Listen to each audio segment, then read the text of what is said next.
Hello friends, welcome to this video. In this video, we are going to learn about unit segmentation. For this video, we are going to use a CT scan dataset. To learn more about it, make sure that you watch the complete video and subscribe the channel. Now, let's start the coding part of this video.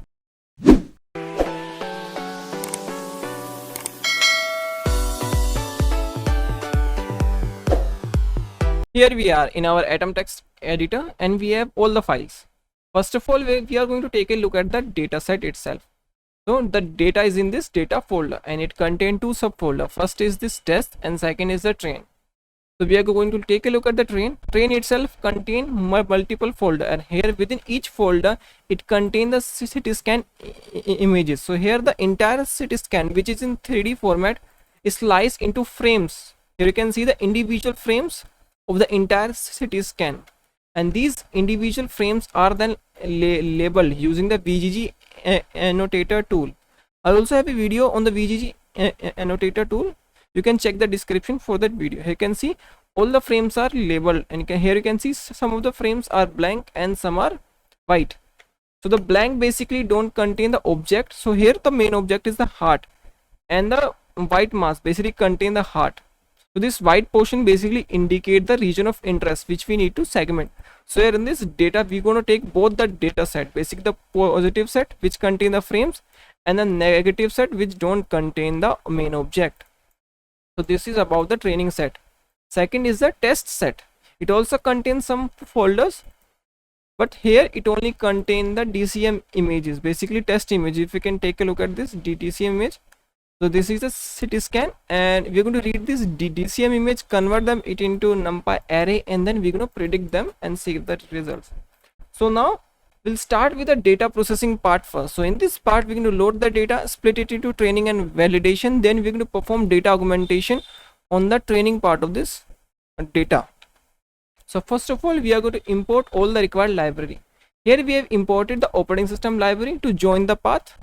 Second is a NumPy, because everything here is going to be deal with arrays only, because we're going to read images, then we're going to predict the images, we're going to resize them. So a lot of thing is going to be deal with the arrays only. So that's why we are going to use the NumPy library here. CV2 is basically open computer vision library, you can say. So here it is used to read the image, resize them and save the images. And the next library is globe. So globe is basically used to extract the images and mask path here. Then a TQDM is basically the progress bar.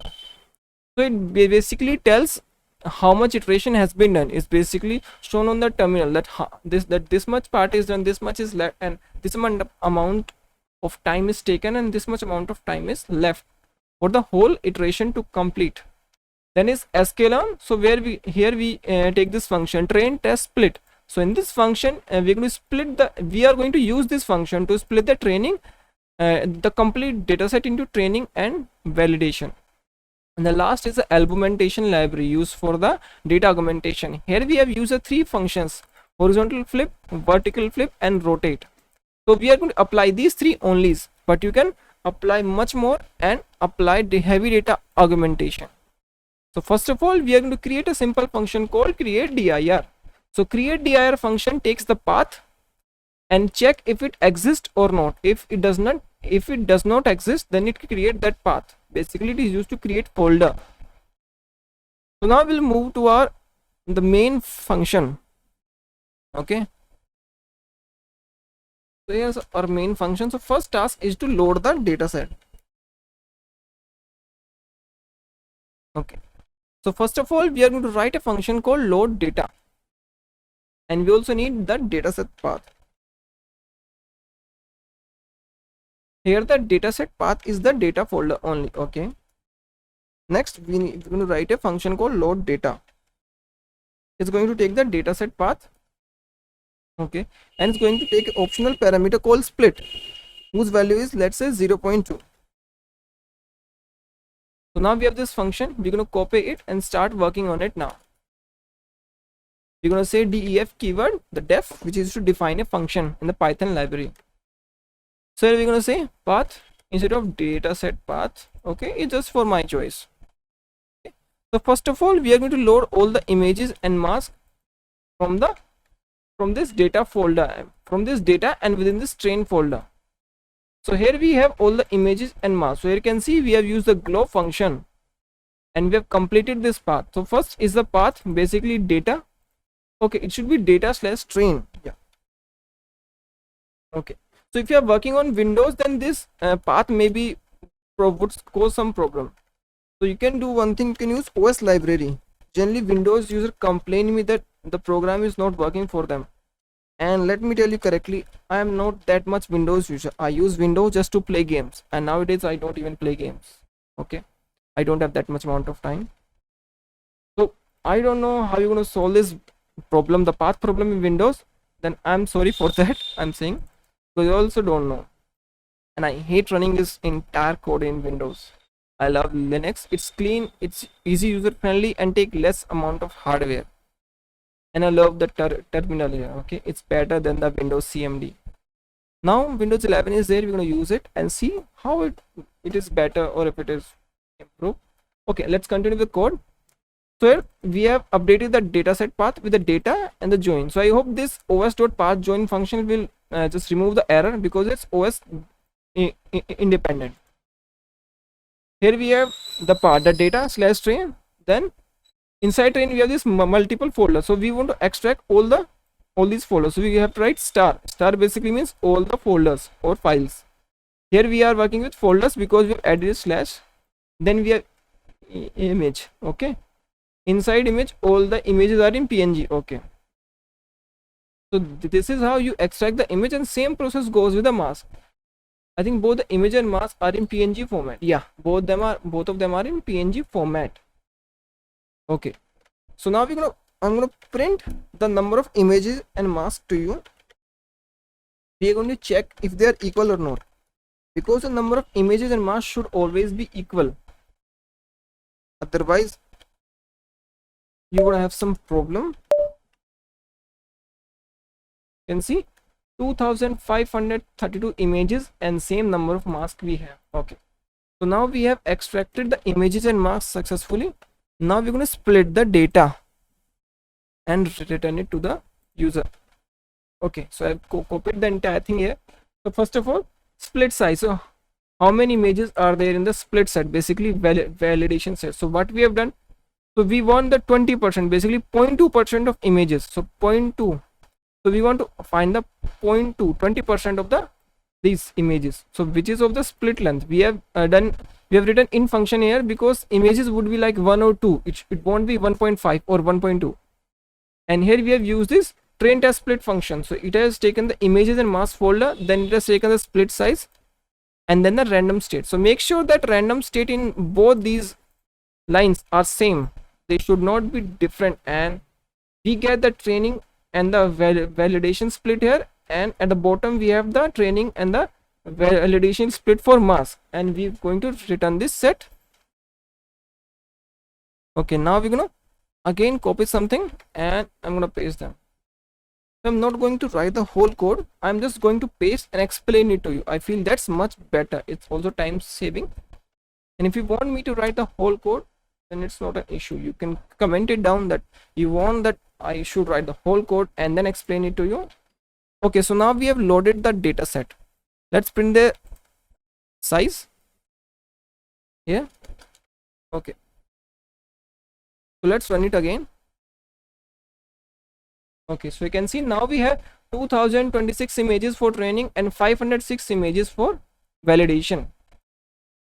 Okay, so till now it is clear. Now we're going to apply data augmentation, and as we are going to apply data augmentation, more data is going to be created, and more data is there, so we need to save them at some place.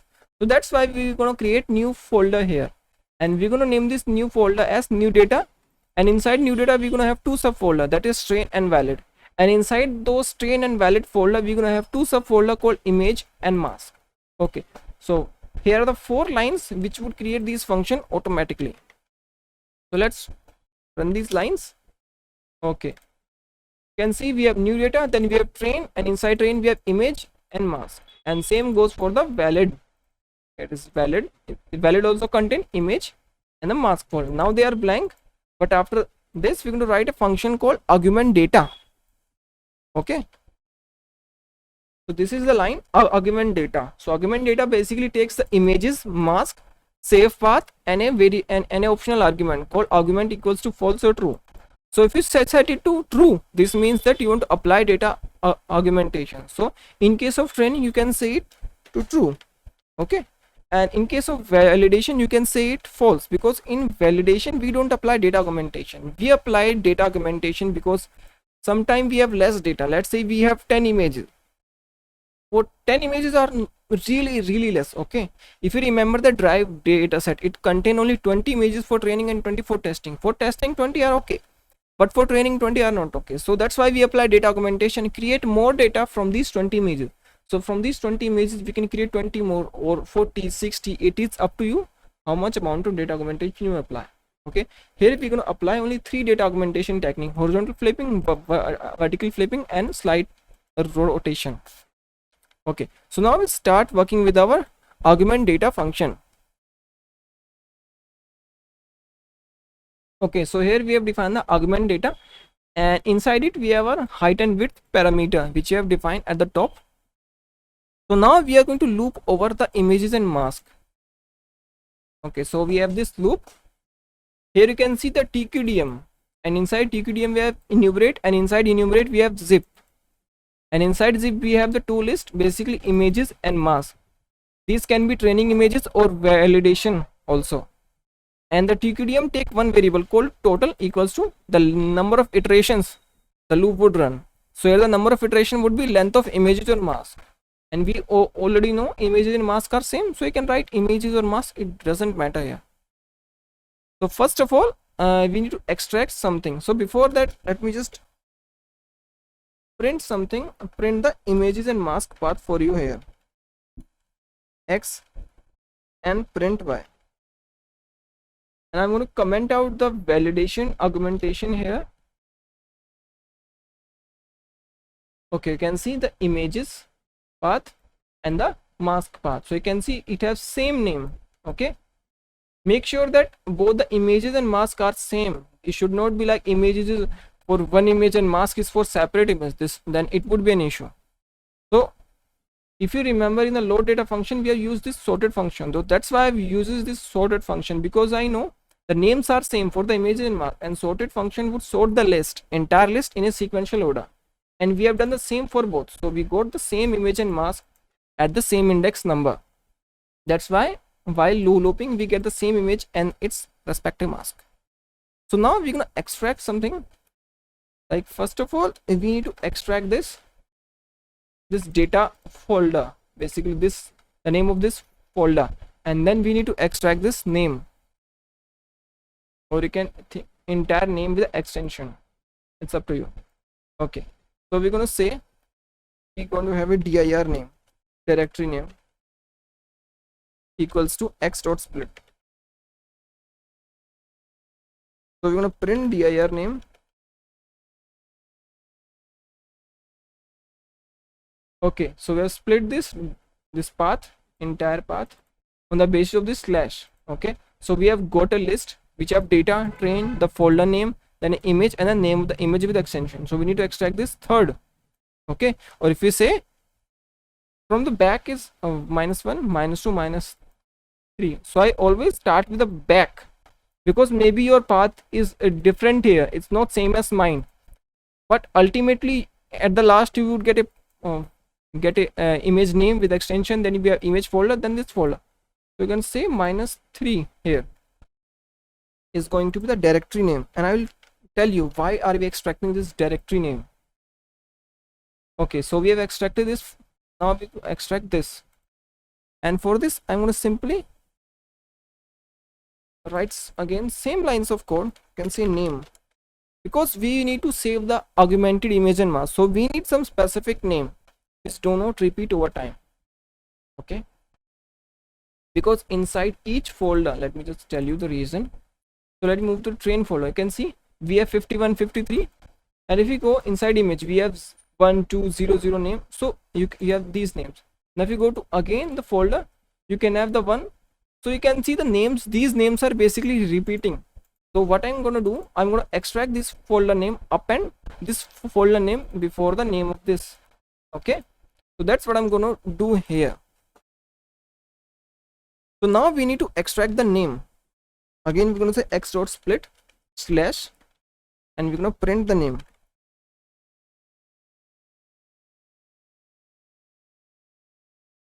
You can see again the same list. Now this time it should be -1. So we're gonna say -1. Now you have the name. Okay, it's done. You have the name. Now we don't want the extension. We want to apply extension according to ourselves. I'm also gonna use PNG, but I'm gonna give you a choice here. You can use JPG, PNG, any extension you want. Okay. So now we're gonna split it on the basis of dot, and we're gonna run it again. So you can see we have the name and then the extension. Now name is in 0th position. Okay. So now we have the name. Okay. Now what we're gonna do, in this name we're gonna add this directory here, just by doing this simple operation. Okay, and a underscore. So we have directory name underscore and then the name. Now let's print it and see how it looks. You can see first the directory name and then the name of the file. So now none of the images and mask is going to be same. So that's why we have done this. So you can call it, write a comment here, extracting the directory name and image name. Okay, so this is a simple command. If any the new guy is going to read the code, so it can see what it is doing here. So I also want you to just have a habit of writing the code, not the code, just comment. Okay, do write small comment. Now next we're going to read the image and mask.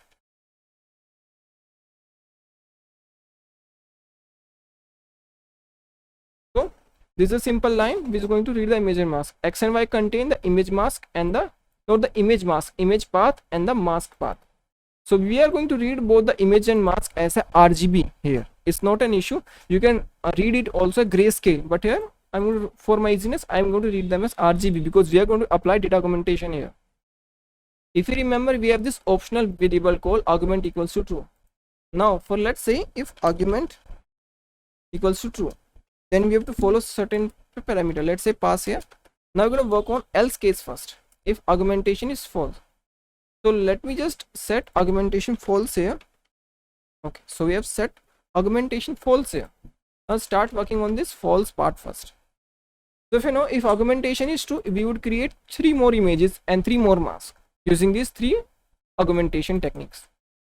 Now if augmentation is false, we are just going to resize the image. Okay, so we have it, what do we call it? No, okay, just wait. Okay, now we have a list. Basically here we're going to create a list for X. So basically X contain the arrays. So here these small x and small y are basically 3-dimensional array. Okay, with the shape, height, width and the number of channel as 3. So we're going to create a capital X as list and we're going to say small x. So inside it we're going to write all the arrays and y. So now we have all the images and the mask in a list. Now we're going to loop over them. So we're going to say for I and M in image and mask. Okay, not image and mask, just X and Y. So these I and M are basically image and mask. Now we are going to resize them to proper height and width. If you remember, we have already specified the height and width at the top as 512 by 512. It's up to you. Maybe 512 is too much for you. You can resize them to 256 by 256. It's not an issue. So here we have resized the image. Now we are resizing the mask and then we are dividing the mask with 255. Then we are applying a threshold of 0.5 and then multiplying it with 255. So here we have just processed the mask and the values of the mask are in the R now 0 and 255. There's no value, just either 0 or 255. Okay, now we are going to save these images. Okay, before that we need to add one more thing. Okay, this should be here. It should not. The indentation is incorrect here. Now we need an index here. Okay, just I'm going to show you. like if we have more than one image, x1 or x2, we're gonna have, so that's why we need index here. And now we're going to create some paths, okay, and we're going to save these mask. Okay, so if the length of images, or instead of image we're going to write x here is 1, okay, then the temporary image name and is here. So now you can see we can save them in jpg format also. It's up to you. Now let's save them in jpg format, these images and masks. So this is the temporary image name and temporary mask name. You can also do this thing, you can also, because both the thing are same, so you can have the same variable also. Let's now have a different variable. Now if else, then we're going to add an index variable to it. Okay, then we have the complete image path, we have save path. So save path specified the above. So this is the train data. So we have new data slash train as a save path. If you remember, inside train we have the images and mask, okay, so we have append image mask after the save path, then we have added the temporary image name, then temporary mask name, and we're gonna save them, and then we increment this. So now let's run this. Okay, so it's run because we have added break, so it has only run for 1, or you can say the 0th. Now we're gonna go inside the new data, and inside it we're gonna go inside train, then we have image. You can see we have this image and it is resized to 512 by 512. Now we're gonna go inside the mask. If you see, we have a mask here. You can see it's with the black or white. This is because at the border, if you can see slightly, this area sometimes have pixels which are not in the range of 0 and 1. Sometimes they are like 254 instead of 255. So I don't want these things. It would not be an issue.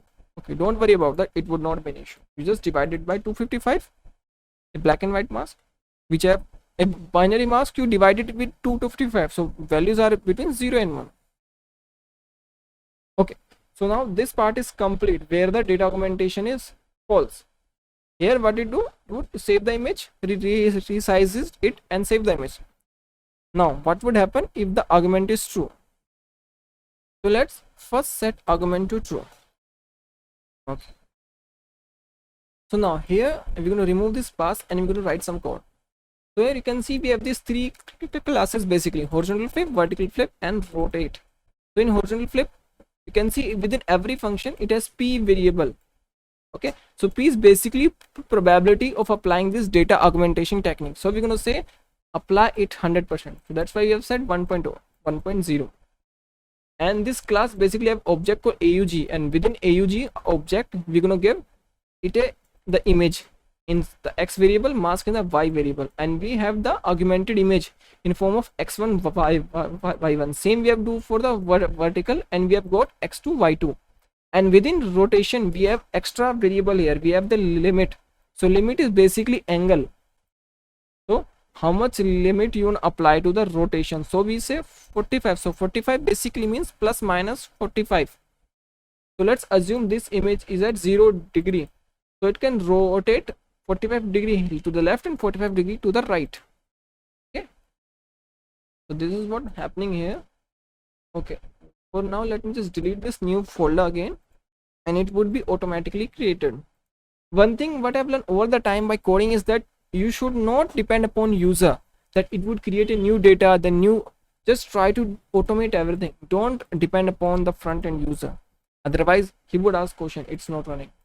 Even if you write instruction now, the guy won't read it. Okay, I'm not saying that he's wrong, but seeing some complex code, maybe it's simple for me, it's not simple for you. Okay, it's complex for you, so just try to automate thing. How much automate you can do. If you can't automate, it's not a problem, just tell this, write instruction, write comment. Okay, so here by applying rotate augmentation we have got x3 and y3. So now we're going to append them to our list. So we have original image and mask to our list. Now what we're going to do, we're going to say x1, x2 and x3. Now y1, y2, y3. Okay, and we're going to run this. Okay, it's run only one time, new data is created. We're going to go inside train and inside image. So you can see here we have 4 images. This is original, This is horizontal flipping, if you remember. Then vertical flipping, and this is rotation. You can see this is the this is the original image, and this is a rotated version. And same augmentation has been applied on the mask also. So this original, horizontal flipping, vertical flipping, and rotation. Okay. So this is, so you can see from this one image we have created 3 more image.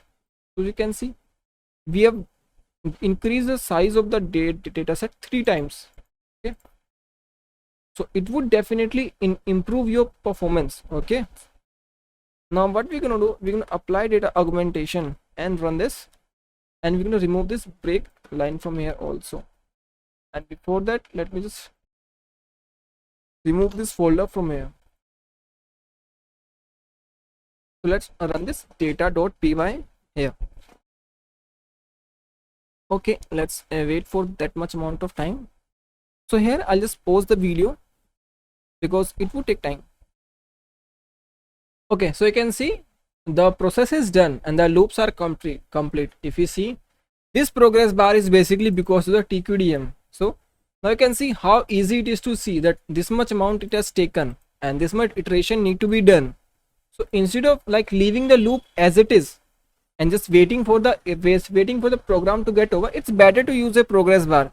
Maybe it would increase your time slightly, but that, like, what do we call it, like that time is not get wasted. You can see how much it is done and how much it is left. So now this data part is complete. Now start working on the model. So here we're going to use the UNet, the famous UNet. And on my channel you can find multiple videos on UNet. You can even in PyTorch, TensorFlow, Keras, like any frame, like these 2 framework are major. Initially I started with the TensorFlow, then I started putting 2-3 videos on PyTorch also, because I'm learning PyTorch also. Okay, so for this model we're going to use TensorFlow and the Keras API. So these are the libraries, basically layers which we require. So first is the convolution, Bayes normalization, multiple layers are there which we require. The second is the model class. So model class basically takes the input image and the output mask and creates the complete model. So it basically takes the starting point of your network and the ending point of your network and create entire structure. Okay. Now, first thing in the entire unit is you need to create the convolution block. Okay. So convolution block is basically 2 3x3 convolution, these, and each is followed by ReLU activation. But Bayes normalization is also there. Initially in the original unit paper, Bayes normalization is not there, but I've introduced it because it is easy and much user friendly. It helps in your training, and over the time people started using it. So it's now a general rule. First you have a convolution layer, then a normalization layer, and then activation. Still Bayes normalization is famous. You have other normalization layer also, called layer normalization, group normalization, etc. So this is a basic convolution layer, and this convolution, not convolution layer, this convolution block is going to be used both in encoder and the decoder part of the unit. Next comes the encoder block. So encoder block is basically the convolution block followed by the max pool. Okay. So here first is the convolution block. It takes the input feature map and the number of filter. Next is the 2x2 max pooling, and it returns the X, basically output of the convolution block, and P. So here the output of the convolution block act as a skip connection. Okay, and this P basically act as the feature, the output feature for the next block. Okay, now we'll start building the model.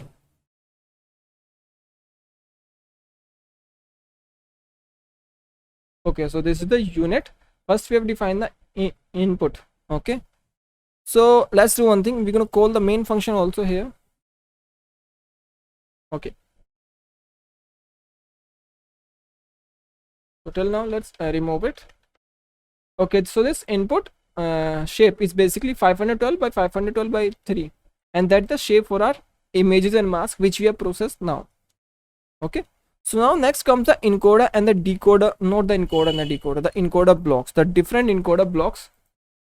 So the unit consists of 4 encoder block. Okay, and the feature start with the 64, then it doubles in the entire decoder. So if we start with the initial layer of the encoder, His the size is 512 by 512 and the number of filters are 64.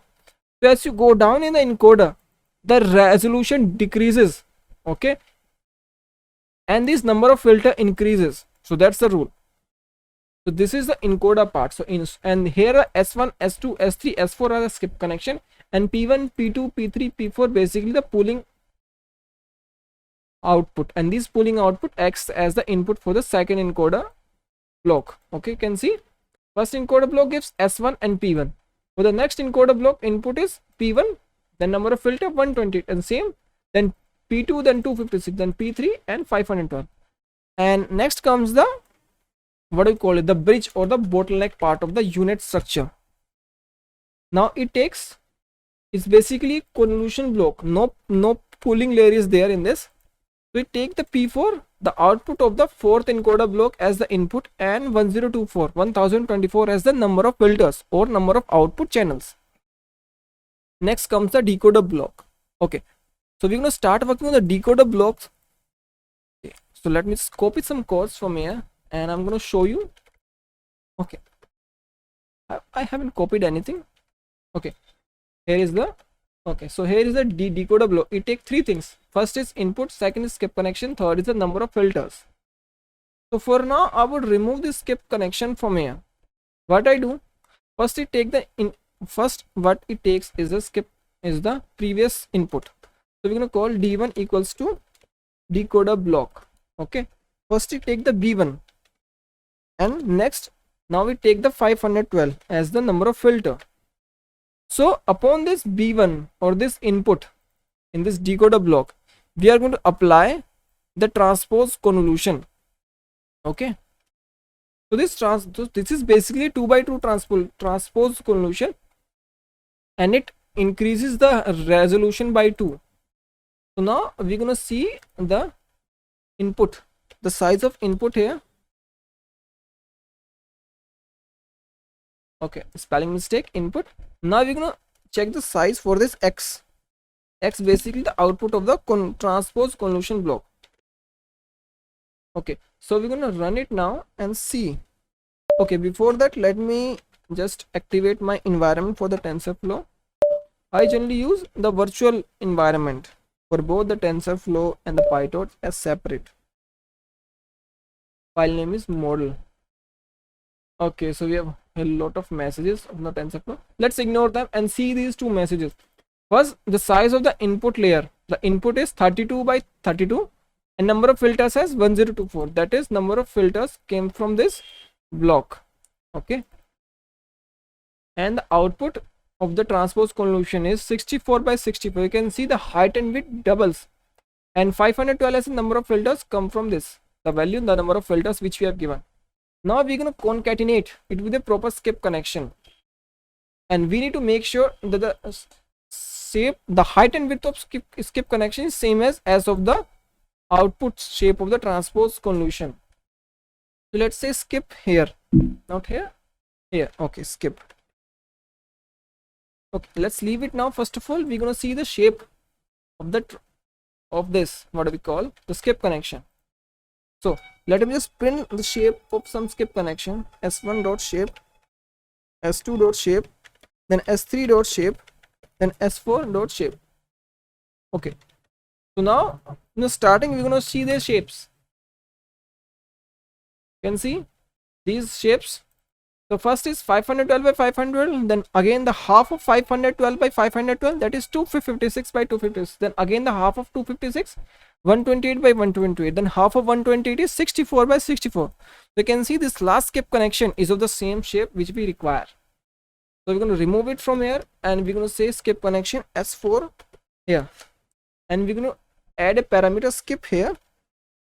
Now we're going to concatenate. Okay, we're going to call it skip features. Okay, basically it says features from the skip connection. So skip connection basically features from the encoder layer. Now we're going to concatenate them. Now let's print the shape of the concatenated representation or the concatenated feature map. You can see the shape remains the same. That's why it's able to concatenate easily without any error, because the height and width are same. So number of filters are basically joints. Okay, so now at after the concatenation, it is followed by a convolution block. So now the decoder is basically complete. Next, you're gonna have 3 more decoder block, and the second decoder blocks basically takes the output of the first decoder block, then a skip connection which is S3, and then 256 as the number of filter.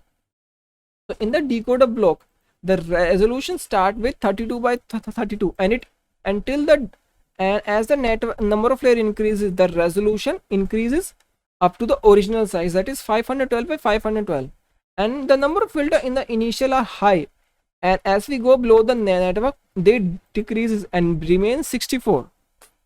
So that's what happened in the encoder and the decoder. In the encoder, the resolution decreases and the number of filter increases, and okay, sorry, I have said decoder, let's do it again. So in the encoder part, the resolution decreases and the number of filter increases, and in the decoder part, the resolution increases and the number of filter decreases.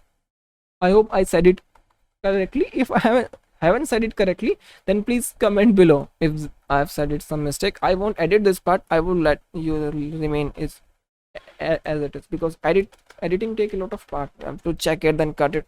It's a lot of thing. So last we're gonna add a convolution layer, a 1 by 1 convolution layer followed by sigmoid activation function. So here we have one as a number of filter and one as number of as the kernel size. Okay, so one, because we have one class only. If you see the image, we have the white mask. Okay, so white mask basically indicate we have one class, that is the hard class. So this is the main class and the other is the background class. So here the output should be in the form of 0 and 1, and if you know studied about sigmoids convert, if you give it any value, sigmoid convert it into the range of 0 and 1. Okay, now we have the input and the output. We're gonna use our model class. Okay, so to the model class we have given input and the outputs. Okay, and we have built our model. So now we're gonna say model equals to, and we're going to print the summary of the model. Okay, let's run it now and see for any error. Okay, you can see this entire summary. It starts with the shape of 512 by 512, and if you see the shape start decreasing here, 64 and 32, and now it will start increasing to 64 to 128, then 256, then 512, and at last we have the original shape, that is 512 by 512, but the number of channels are now 1 because there's only one class. Okay, so this is the entire unit structure, and it's really simple, and I hope you won't find any difficulty understanding it. So I have a lot of videos especially on the implementation part of the unit. You can watch this video, check the description or the I button for those videos. Okay, so this is basically short implementation. I haven't explained much more here, but I have at least give you an overall understanding. So now the model part is complete. Now we'll start working on the training part of this video. We will now train this model on the given data set that we have processed. Now let's start with the training. So first of all, I import all the things. Okay, so let me just explain. We have OS for the paths, numpy as we are dealing with arrays, CV2 we're going to read the image and mask, glob to extract the path, shuffle to shuffle the list basically, TensorFlow our main library. Then we have some callbacks from TensorFlow. Okay, next we have the Atom optimizer. We are now using two matrices, that is recall and precision, from the TensorFlow matrices. Next is this build unit function from the model file, and then we have this matrix file where we have defined the IOU, dice coefficient, and the dice loss. So for this video we're going to use the dice loss. You can also use binary cross entropy, or you can use a combination of binary cross entropy plus dice loss, but here I'm going to use dice loss. So my first preference for any segmentation task, especially where the shape is like a blob or a circle or a closed figure or a big blob structure, I personally go with the dice loss first instead of binary cross entropy, or I will go with a combination of binary cross entropy plus a dice loss, that I always prefer. Okay, now first thing I need to copy from here is this function create dir, or you can even import it, it's up to you. Okay, this function is there.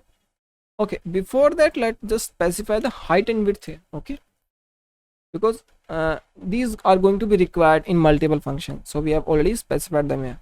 Next is this function shuffle.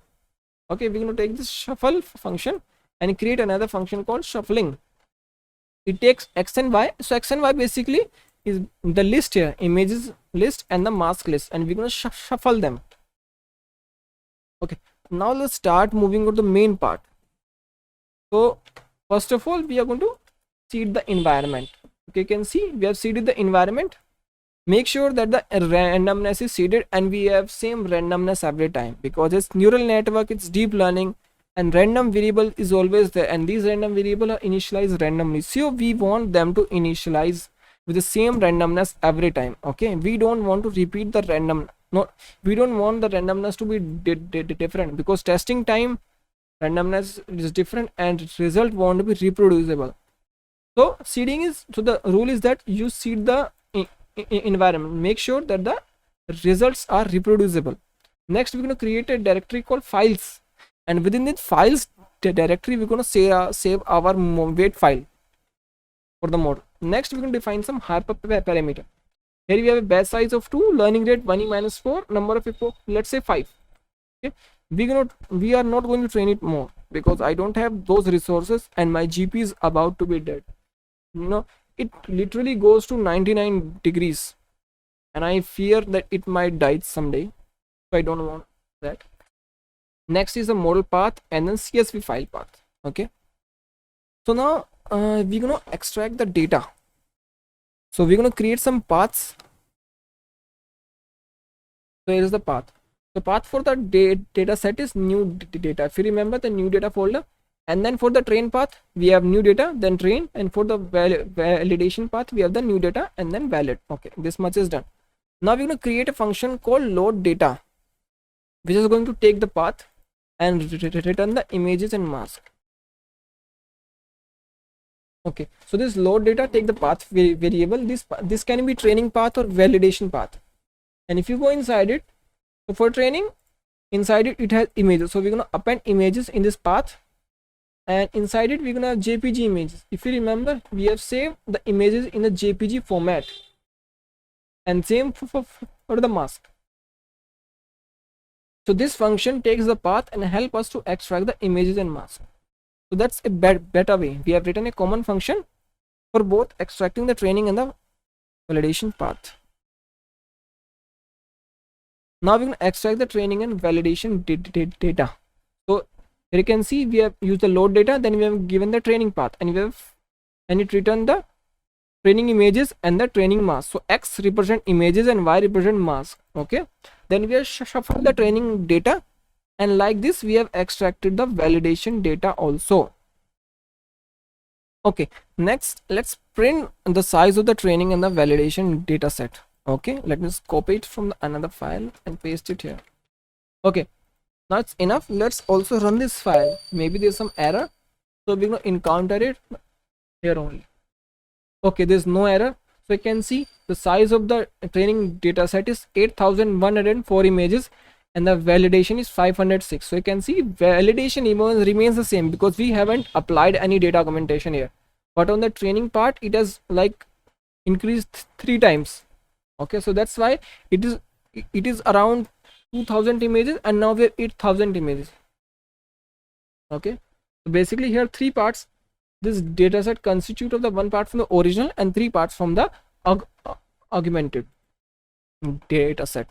Now it's time for us to write some functions again to read the images, because we have loaded the image. Now we need to read them. So here the first function is read image, which takes the path which is encoded. So we're going to decode it first, then we're going to read the image as a RGB image, then we're going to resize it. We can remove this function. If you know, we have already resized the images.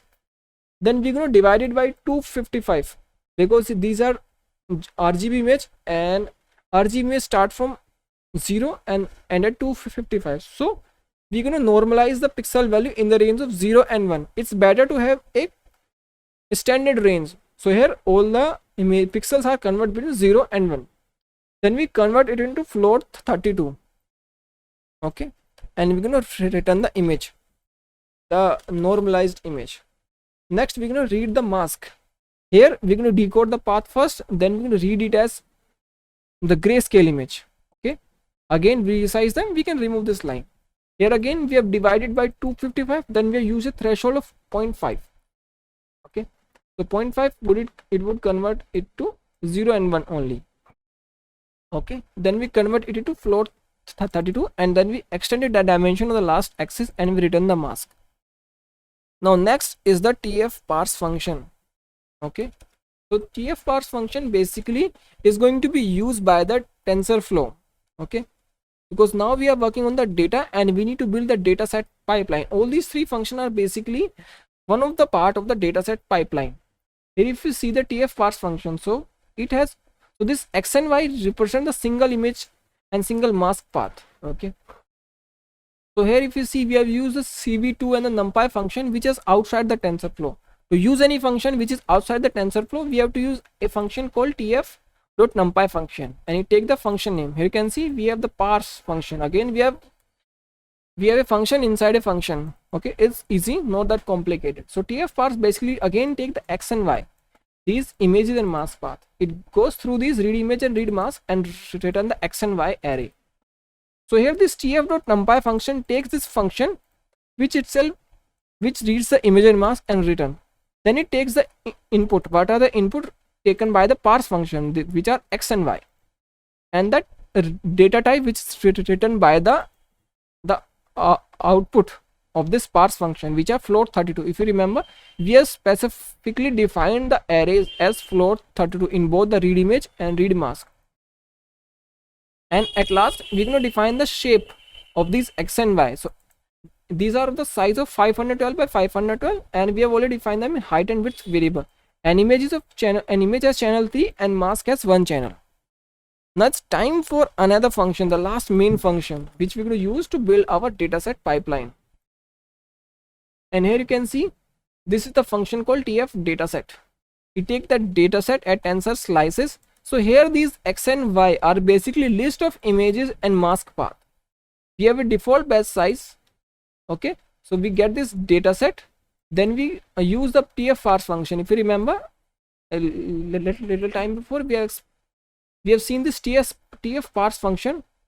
So what it does, this TensorFlow function basically gives individual image and mask path to this parse function, and then next it creates a batch. Basically size of the batch is defined by the user. Okay, then it creates this dataset and return the dataset, and after that we prefetch, basically fetch some of the batch already in the memory, so that while training the system or the memory or any part don't have to wait for the batch to be loaded into the memory. So it is basically a much optimizer way. Okay, if you have seen my initial video in the unit, it uses generator. Now I like switch from generator to this tf API because it is much optimized, I feel. Okay, so this pipeline is complete. Now start building the pipeline. Okay, the tf, that for the training and for the validation. And see, we have created training data set, then valid data set. We take train images, train mask, and then we give it a batch size. And same for the validation data set. We take valid x, that is valid images, and valid y, that is valid mask, and a batch size. Okay, now we'll start building the model. We will use a build unit function which takes the height and width and the number of channel. Okay, so basically we provided here the input shape. Then we have a list containing all the matrices, Dice coefficient, IOU, recall, and precision. Then we compile the model. Here we use the dice loss as the main function. We optimize the loss. We optimize the model with Adam optimizer with a learning rate of 1e-4, and these are the given matrices. Next, we specify some of the callbacks. So these callbacks are basically used while training. So while training, we want some of the functions, some of these callback to be executed. Okay, like so first is model checkpoint. It take the model path and save the wait file. Okay. Next is reduce LR on plateau. So this function is, or callback, basically checks for the validation loss. If for continuous 10 epoch, it doesn't decrease the validation loss, it decrease the learning rate with a factor of 0.1. And the third callback is the CSV logger. So it basically logs all the training and validation matrices during training in a CSV file, and this CSV path basically is specified here in the hyperparameter. So it is saved in the files folder. Next is this TensorBoard, which is most commonly used. Okay, but for me this CSV file is enough, but still I use this TensorBoard for easy visualization. At last, we have early stopping callback. So it also monitor the validation loss and check if for the continuous 50 POC the validation loss does not decrease, then it would stop the training, because it's like wastage of resources if your model isn't it stops improving. So why are you training it? Like for 50 POC, if it doesn't improve, doesn't show any sign of improvement, basically decrease in the validation loss, then it's not for training. Now you need not to train it, it's already trained enough. Otherwise you will start overfitting. I know within the 50 POCs which it would run, it will start overfitting. That's why we use model checkpoint with base. So this callback saves the model only when there's improvement in the validation loss. If there's no improvement, it won't save the wait file. And last, we have this model.fit function, and we need to remove some lines from the here. Okay, these lines. So this model.fit function, basically the last function which is to train the model.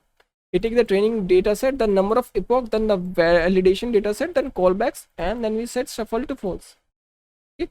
Now if you run this, now let's run this code, but we won't train the model here because I have already trained the model on 3 POCs. Like 3 are enough for me to get a good decent result. Not we can say that the result would be good, but it would be decent.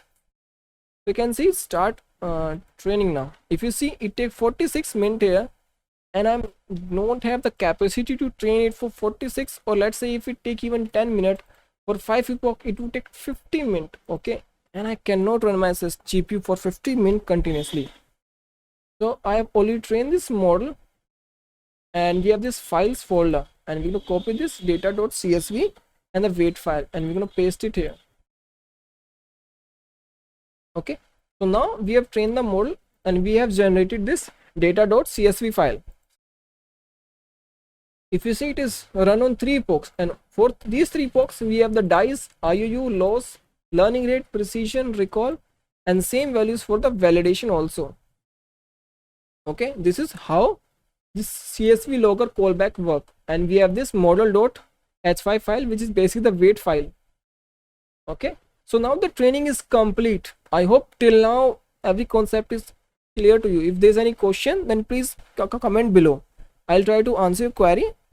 And if you enjoyed the video and you are reached till this part of the video, then please subscribe the channel to see much more easy to friendly tutorials on computer vision, deep learning. Now we'll start working on the evaluation part. Okay, so we go with the eval file.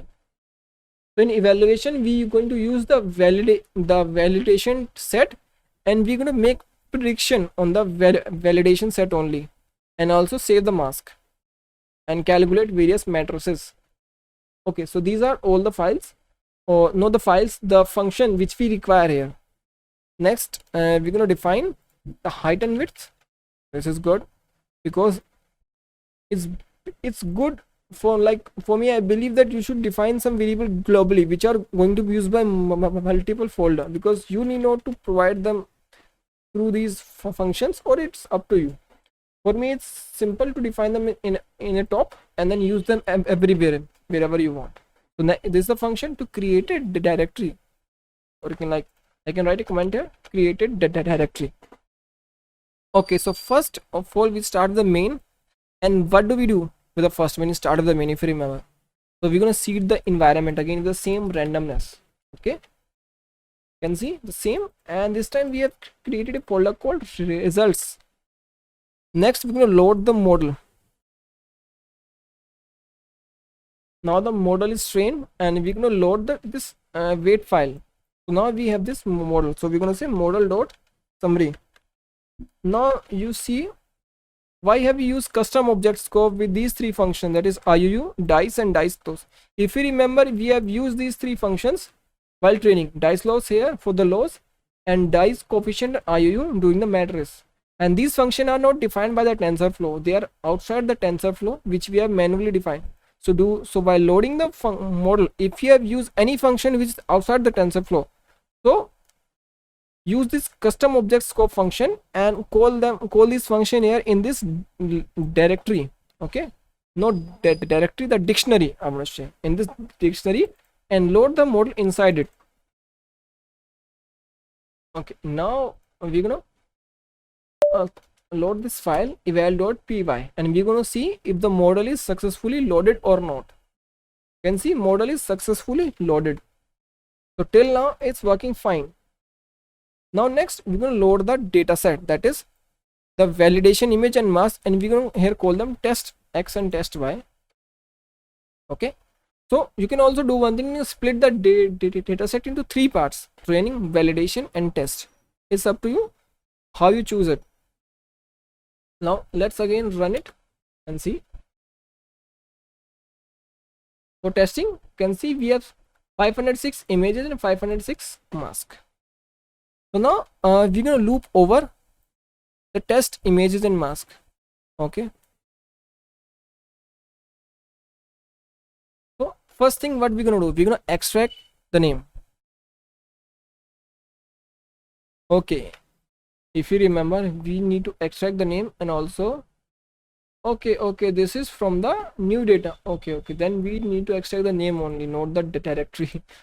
I just remembering that during the data processing we have extracted the directory also. So I hope you remember why I'm writing this line. If you have watched this dataset part and not have missed, like fast forwarding it, then this is basically we split this path x and y are basically image and mask path. So we split it on the basis of slash, and at the last we have the image with the extension. So we again split the image, I split with the dot, and then we get the name. Let me just print it for you here. So we're gonna say name.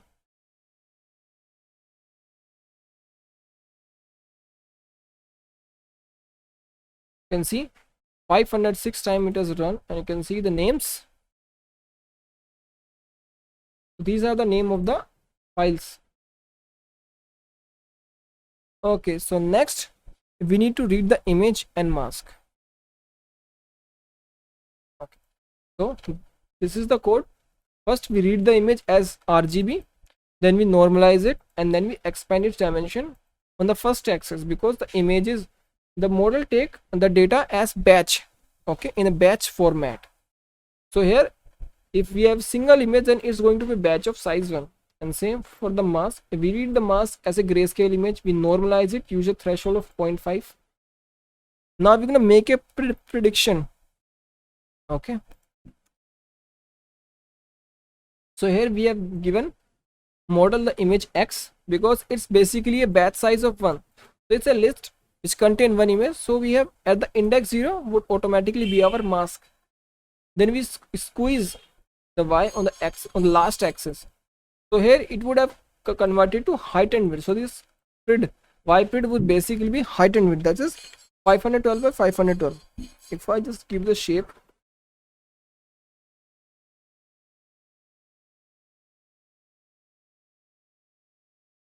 okay, it would be better if I use a break here also. Okay, you can see the size is 512 by 512, and here we have applied a threshold of 0.5, and then we convert all these value in the integer 32 data type. Next we're going to save the images, okay, in the results directory. So we have the save path, basically save image path are results, then image name and a png extension. Then we have this function called save results. We take image, original image, then mask, original mask, and then ypred, that is predicted mask, and this save image path. Okay, so now we're going to define this function at the top, and we're going to write some more line of code inside it. Okay, so first the format, how do we going to save these images? So I'm going to concatenate all these images as a single image. Basically these are array, not images. So till now these are array, we can join them if they are of same dimension. Okay, so first we're going to have an image, then we're going to have a separator, a small line in between image and the original mask, and then we have the predicted mask. Okay, this is the format.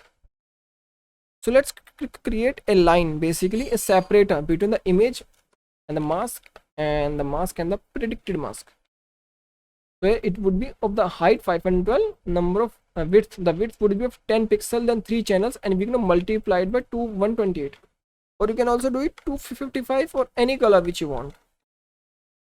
So if you remember, the mask is of shape 512 by 512, and same for the predicted mask. So what we're gonna do for the mask, we're gonna expand its dimension to the last axis, and it would be of size now 512 by 512 by 1. Now we're gonna concatenate these masks 3 times, okay, on the last axis, and we would have got 512 by 512 by 3. And now you're asking, why are we doing this? Why we come? Because image is in 3-dimensional, okay, it has 3 channels and mask has 1 channel. So we cannot concatenate such arrays where one array has 3 dimension, one array has 1 dimension, okay. And same process if we're gonna do with the predicted mask. Okay, let me write a comment here.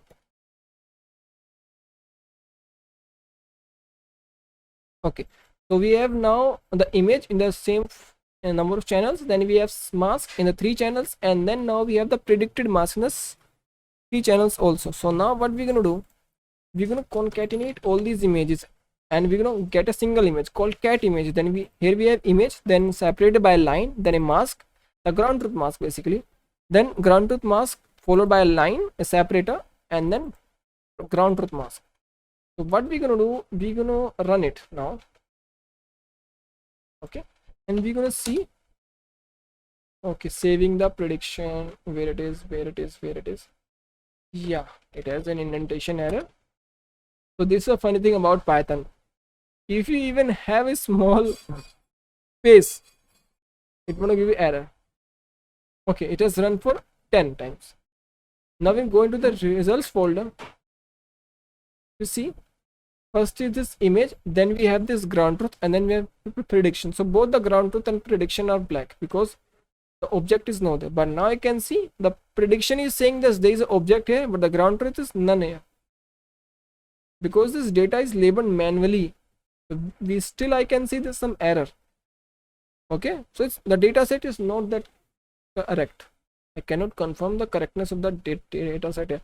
So if there's a mask here, I still believe that some part would be there, and it is also trained on 3 epochs only, and these 3 epochs are on the known data augmentation only. While training, I haven't applied data augmentation. Okay, I can see, for now you can see we have image, the ground truth, and the prediction. Okay, we can see them clearly. So we can say the model is working good. We have decent prediction, so we can visually see the mask. But how about the scores? Okay, the matrices. So let's now work on the matrices. Let's calculate the matrices. So the next, we are going to flatten the y, that is the mask and the predicted mask, and we're going to calculate some score here. And these matrices we have imported from the sklearn library. If you see this from sklearn, these matrices, because sklearn is a standard library, so instead of using my own function, I've tried to use sklearn. Okay, using sklearn would be a better choice than using your own function. Otherwise, if your function has an error, it would be an issue. If sklearn has error, it's not your responsibility, as simple as that. Maybe sometimes it's your responsibility, you need to check, but still we can say it's sklearn problem, not us. Okay, so now we're gonna run it on all the entire set of images. So now it would just save the mask also and create the scores also, and when this process is complete, so we're gonna get the mean score. Okay, so I'll just pause the video here, and when this loop is complete, I'll show you the result. Okay, so this entire loop is complete, and we have our matrices in front of us. You can see we have got 98% of accuracy, that is pixel accuracy. F1 is 60%, Jacquard is 57%, recall is 93, and precision is a little less, 63.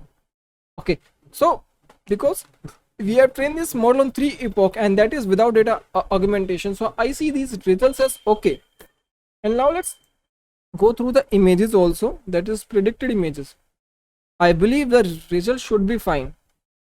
So if you see the mask are in a sequence, the images are in a sequence, okay, and just try to visualize the mask. So you can see there's a temporal correlation between the mask, that is the predicted mask. You can see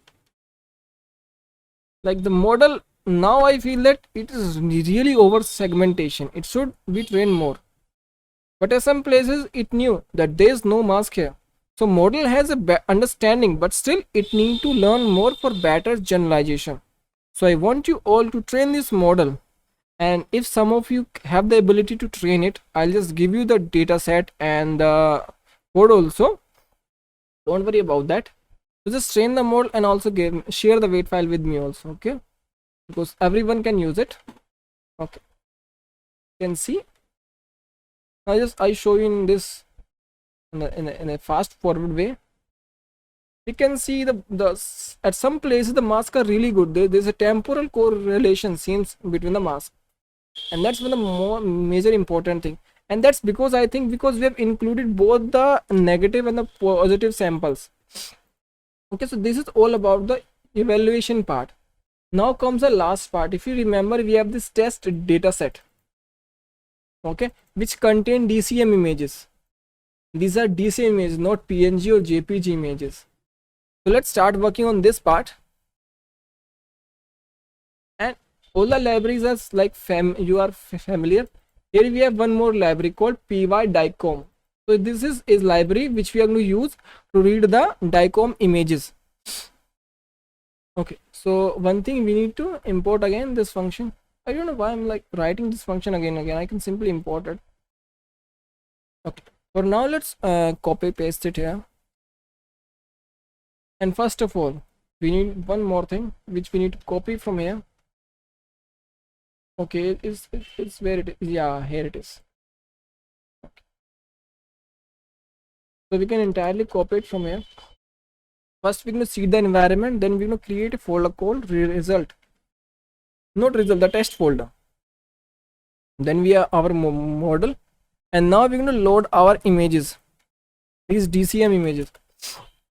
Okay, we have the DCM images, so we're going to print them for test. Okay, it's going to be f string, and we're going to say length of test x. Okay, so let's run this predict.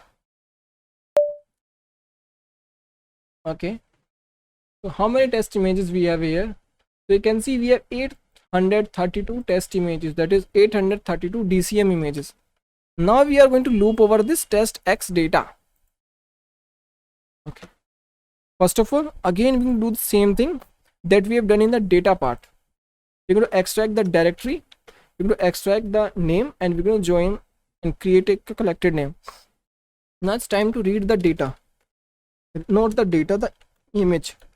Okay, so first of all we're going to use this DCM function to read the image. Okay, so we have used this dicom.dcm read, then we give it the path and it's read us. But here the thing is that the image picks, that is this image array. So if you read an RGB image or a PNG JPG image, their pixel value range between 0 to 255, but that's not the case here. If I show you the maximum pixel value here, okay, it's like 2000 np.max image. Okay,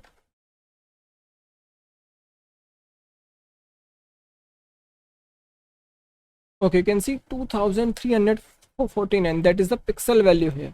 If we consider it as an image, for an array it's okay, but here this array specifically is an image. So let's convert this image first into 0 to 255 range. So what we can know, first of all, let's just print its size. Okay, because now it's a numpy array, so let's check its size first. You can say it's 512 by 512. So first of all, let's expand its dimension on the last axis. Okay, where's the terminal? Okay, here's the terminal. We can see the result. Okay, so the result is that we have expanded dimension 1, and the result is the shape 512 by 512 by 1. Now what we're gonna do, we're gonna convert these pixels between 0 to 255. So first of all, what we're gonna do, we're gonna say image equals to image. So we're gonna divide all the pixels by the maximum pixel value they have. Okay, so now the pixels are in the range of 0 and 1, and if you multiply the pixel which are in the range of 0 and 1 to 255, they would become in the range of 0 to 255. Okay,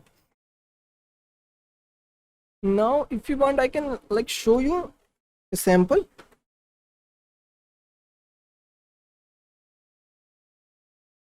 Okay, we can say it image.png, not Pohang, just png, and we're gonna say image here. So it would save an image. Okay, now you can see the image. So you can see we have successfully converted this image in the pixel range from 0 to 255. And let me show the same image if I don't apply this operation here. Okay, let's hope it would save without an error. Okay, it has saved. Now you can see the image, but it is not the same format as we have the training images. That is because the training images are only processed to a proper format. Now we have converted it to proper format. So for an image, like normally what do we see in these RGB image, the pixel range is 0 to 255. So remember that. Just simple thing is that any pixel range divided with maximum pixel value of that image, it would be converted to 0 and 1, then multiplied with 255. So now it would be converted into a range of 0 to 255. Okay, next, okay, because the model take the image in a range of 0 and 1, so again we're going to divide this image with a 255, then we're going to concatenate this image 3 times, because the model take 3 channel image, not 1. Next we're going to make a prediction. Okay, let's remove this line from here. So now we have a prediction here. We have applied threshold of 0.5, then we convert it to integer and then multiplied with 255 so that we can visually see it. Now we're going to save the images. Okay, so we have concatenated the image along with the mask, and we don't have a line between them. That's okay. Now we're going to save these images in the test folder. So let's run this program and see what kind of prediction it make, and I hope it should make correct prediction. Also it would take a lot of time. For now I can just show you some of the images. So let's delete this image first. Now we're gonna go inside the test folder. Okay, we have the images correctly, but we don't have any mask. Okay, you can see we have some mask here. Okay, we have some mask. So it means the model is able to correctly make predictions. Correct prediction, not that correct. Okay, now you can see some unwanted over segmentation part is also there. So now let's just wait for this to complete. So I just pause the video here. So the process is completed and we have the prediction for 8,000. It should be 832 images. Sorry for that, incorrect. Okay, now you can see we have the image and the predicted mask. So in this image, the first image, you can see the literal over segmentation is, I don't know why. That's why I feel the 3 epoch training is not that much, but we still have good results there. You see, okay, you can see we have the hard segmented here. Okay, the required region segmented, but we also have this unwanted region. I don't know why. Maybe this problem while converting the image from DCM format to a proper image format. If you find any issue or bug in my code, please just comment it out on the GitHub or on the YouTube. I'll just change it accordingly. Still there is many of the images, the ground truth contain this.